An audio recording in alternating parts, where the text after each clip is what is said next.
Column testing. Column. A column is a vertical slender bar subjected to an axial compressive load. A column is a vertical slender bar subjected to an axial compressive load. Here in this experiment, we are going to determine the buckling load or critical load or crippling load of a given column. So the given column is made up of aluminum having Young's modulus 70 gigapascal. 70 gigapascal. So let us take this as my vertical column. Okay, a column standing vertical. Let it be of any cross section. Let us say square or a rectangle or a circular or I cross section or channel section, whatever it is. A structural member subjected to an axial compressive load is referred to as a column. Other than vertical, if a structural member is inclined at some angle and subjected to an axial compressive load, means it is called as a strut. S-T-R-U-T, strut. Okay. Now let us denote the axis, x-axis, y-axis, z-axis. Okay, x-axis, y-axis, z-axis, and it is subjected to an axial compressive load P. Axial compressive load P. Okay. So now, when we apply this axial compressive load, for example, when I keep on increase the load P, the value of load P, at some instant, this column tends to bend or buckle. So the load at which this column bends or buckles, that load is nothing but a buckling load or a critical load or crippling load or collapsing load. So let us take the dimensions. This is the length L, breadth or width is B, and here D is the depth or thickness, whatever it is. So the cross-sectional area is going to be B into D. Okay, B into D. So now imagine that now I am applying this axial compressive load.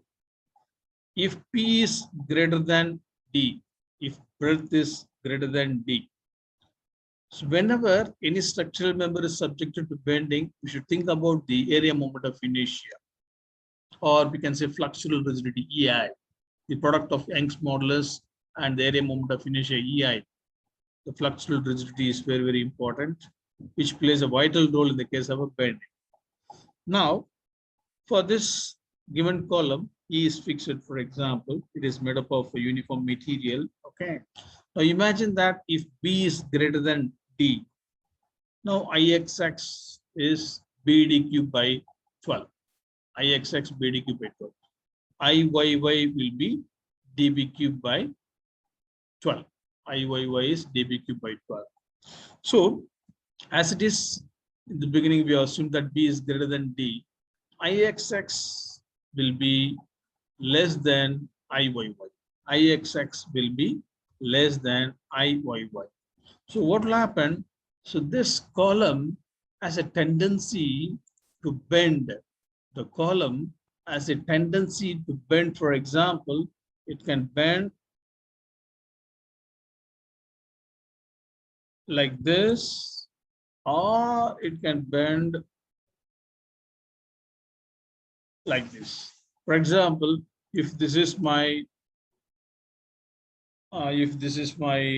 excuse me for that, if this is my column, now I am applying this load, vertical load here, axial compressive load P and P. Okay. So the column has a tendency to bend either in this direction or in this direction. It can bend in either way about x-axis, because x-axis is the axis having lower value of moment of inertia. Lower value of moment of inertia. Now, when I place my dial gauge, here, for example, when I place my dial gauge here exactly here, at the center of a column to measure the deflection. Okay, now here my dial gauge is fixed. Here my dial gauge is fixed. So once you apply the load, the column bends. The column bends. So when the column bends towards the left, the dial gauge shows the positive value. When it is deflects towards the right hand side, it shows the negative value. Okay, so here in this experiment, I'm using the digital type dial gauge. Okay, earlier we have used analog type. Now I'm using digital type of dial gauge. Okay, so we are fixing this dial gauge at the middle of a column. Once the load is applied, or when we keep on increase the load, the column has a tendency to bend about the weaker axis, XX here, for example. So it has a tendency to bend to the right side or to the left hand side. When the column bends to the right hand side means it gives negative. When it bends towards the left hand side means, that is towards the dial gauge means, dial gauge pointer means it is a positive value. Okay, so this we must remember while noting down the values during our experimentation.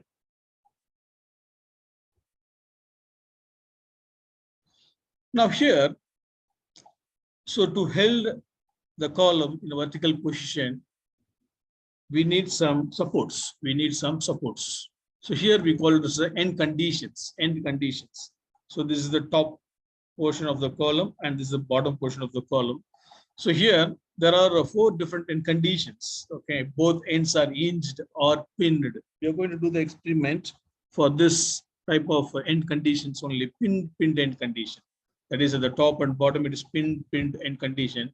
And this is the formula, P critical is equal to pi square EI by L square. Okay, E is the Young's modulus, I is the area moment of inertia, which is nothing but here in this case, we have to consider the minimum value or least value of moment of inertia, which is nothing but IXX. L is the original length of the column.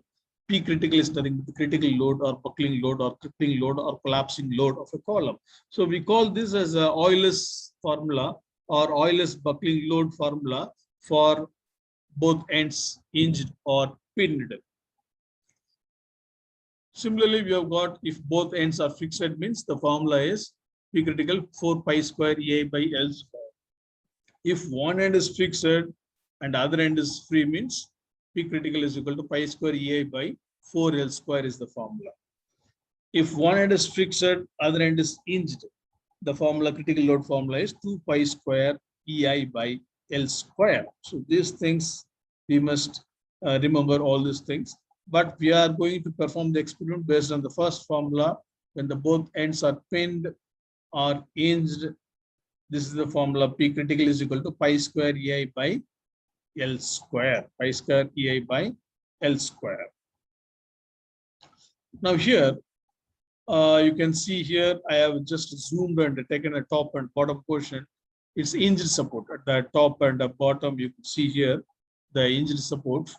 Okay, here you can see hinged support. So here we are going to place our column. Okay, which will pass through this circular cut.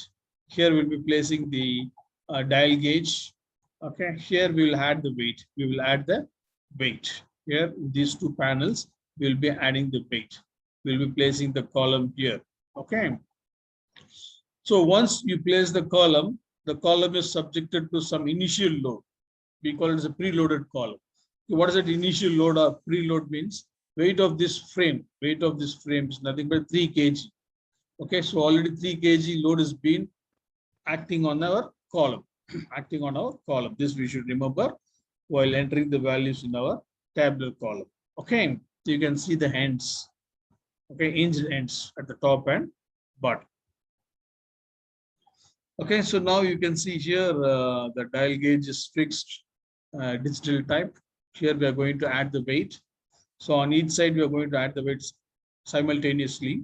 Say for example, now the weight acting on a column is 3 kg. You can see here aluminum column of length 1 meter or 1000 millimeter. The cross section B is 12 millimeter and D is 6 millimeter. Okay. to calculate the area moment of inertia values Ixx, Iyy, that is BDQ by 12 and DBQ by 12. So already 3 kg load is acting on the column. And if you have to add 500 gram on either side. So total load acting on the column will be 3 plus 1 kg. So 4 kg load, something like that. Okay. So let us take, for example, this is the tabular column. Let us say this is my serial number 1. Okay. So for all the cases, this 3 kg load is constant. 3, 3, 3, 3, 3. Okay, second case. Okay, third case, fourth case, and fifth case. Now, first, I'm just adding the weight of, let us say, here 0.5 kg, here 0.5 kg. So the total load acting in here is additional load is 1 kg. So plus 1 kg. Now, 4 kg load is acting on the column. Note down the dial gauge reading. Enter here. Okay. After entering this delta value, you find delta by P. Delta by P. Enter the value here. Now you add another 500 gram here and one more 500 gram here. Now the total weight is 3 plus 2 kg. Note down the delta reading value and find out delta by P. And add another 0.5 kg, 0.5 kg. So total load is 3 plus 3. So 9 kg, yeah, 9 kg load is acting. Okay, so note down this delta, find out delta by P. Similarly, you add one more 0.5 kg here, another 0.5 kg. So 3 plus 4, 7 kg load is acting. Note down delta, find out delta by P. Now you add another 0.5 kg here, 0.5 kg here. So total weight acting on the column is 8 kg. Note down delta by P. So once you arrive this delta by P and delta, so you take a graph sheet or you can do it on an Excel sheet, no problem. Let it be delta by P on the vertical axis, y-axis, and delta on the excuse me, on the x-axis. After noting down all the values, you just plot it. Plot all the values, whatever values we're getting here. You just plot it and connect it. Okay, the software will connect. Okay, if you go to the Excel, or if you're doing it manually with our graph sheet, you can connect it with the help of a pencil. Okay, delta by P is the y-axis and delta is on the x-axis. Okay, and you can generate a straight line for this. You can generate a straight line for this curve, generated curve in the software. Okay, in the software, Excel software. And for this software, you can generate a straight line equation. Y is equal to mx plus c. Y is equal to mx plus c. Okay. So this slope, m, this slope, m is nothing but delta by p divided by delta, which is nothing but 1 by P, 1 by P. Okay. So you take inverse. Okay, you take inverse of this. Okay, you take inverse of this slope. You take inverse of this. Inverse of this slope will give you the value of critical load in kg. Okay, multiplied by 9.81, so that you will get the answer. 1 kg is equal to 9.81 Newton. You will get the answer in Newton, which is nothing but the critical load or buckling load for the given column. So this is the experimental method. This is the experimental method. Okay. Now, for example, if you want to calculate theoretically, the given end condition is P critical is equal to pi square E I by L square, pi square EI by L square. So L is nothing but 1000 millimeter. It's 1000 millimeter. I'm just using in millimeter. And this is, we have IXX, IYY. Out of these two, the minimum is IXX, which is nothing but BDQ by 12, which is nothing but BDQ by 12. Okay. We should consider the least moment of inertia value. And this is 70 GPa. Okay. 70 gigapascal. So by using this, we have to arrive a theoretical approach. The theoretical approach, which is in Newton, okay?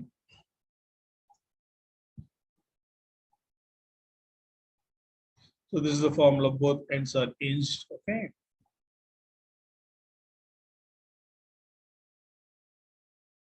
Now let us see a small video, how the experiment is being conducted, Okay, so I'm not considering the values that are shown in the dial gauge, the experimentation video, okay? So you can see the setup here, okay?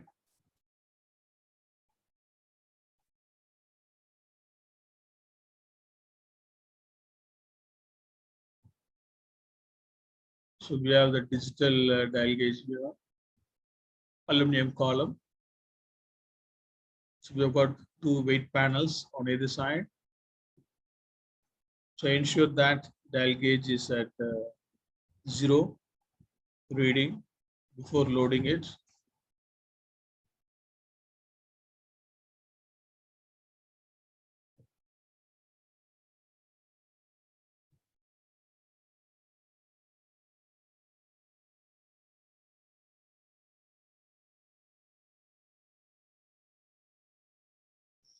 This is in 0 position.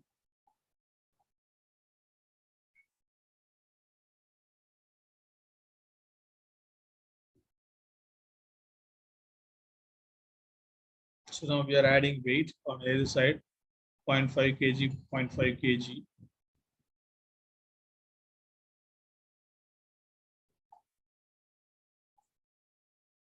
So the digital dial gauge will show you the value. We're not following this value in our calculation. It shows minus 0.27, okay?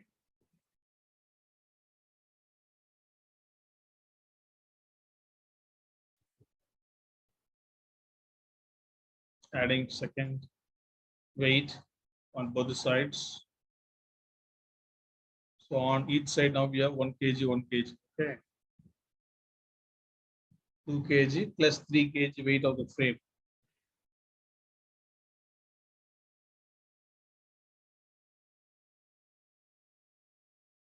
Third weight, 1.5 kg on both the sides. 1.5, 1.5, totally 3 kg plus 3 kg weight of the frames, totally 6 kg. Now fourth weight, 0.5 kg, 0.5 kg.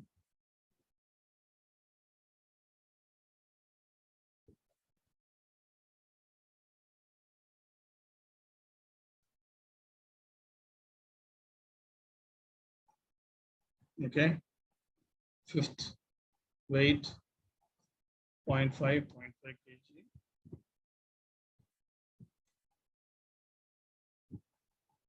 Okay, so note down the reading.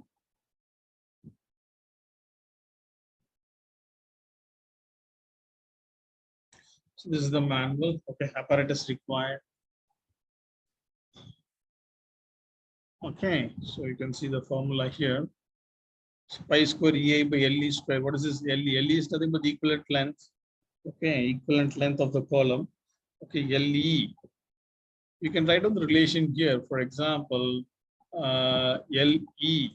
Okay, LE is equal to L if both ends are hinged. If both ends are hinged. Okay, LE is equal to L by 2 means If I substitute this LE is equal to L by 2 here, I will get 4 pi square A by L square formula, which is for both ends are fixed. When I substitute here this LE is equal to L, the formula is pi square A by L square. So the formula is suitable to find the buckling load for column when both ends are hinged or pinned. Okay. When LE is equal to 2L, when you substitute here, you will get pi square A by 4L square. So this condition is suitable for one end is fixed, other end is free. When I go for LE is equal to L by root 2, okay, L by root 2, excuse me, you will get critical load formula is 2 pi square A by L square, which is suitable for one end fixed, other end is hinged. Okay, so this is the relationship between the equivalent length as well as the original length. Okay, this is what given here. Okay. This is the procedure. So for whatever I have explained, they have given here. Observation length, breadth is 12 millimeter and depth is 6 millimeter, aluminium, 70 GPa, and loading frame weight is 3 kg. Okay, so these are the slopes, how to perform the experimental calculation as I explained earlier, the beginning. So we have performed that, we have arrived this answer, and theoretically we are arriving this answer by considering the least moment of inertia. Okay. So this is the tabular column, as I have explained earlier. So this is the graph plotted with the help of Excel. You can do it in a graph sheet also. Okay. This is in direct millimeter, this column. Okay, P takes kg unit. So this is the result. That's the buckling load or critical load of the given column is determined. So theoretical value 149.22 Newton and experimentally 103 Newton. Thank you.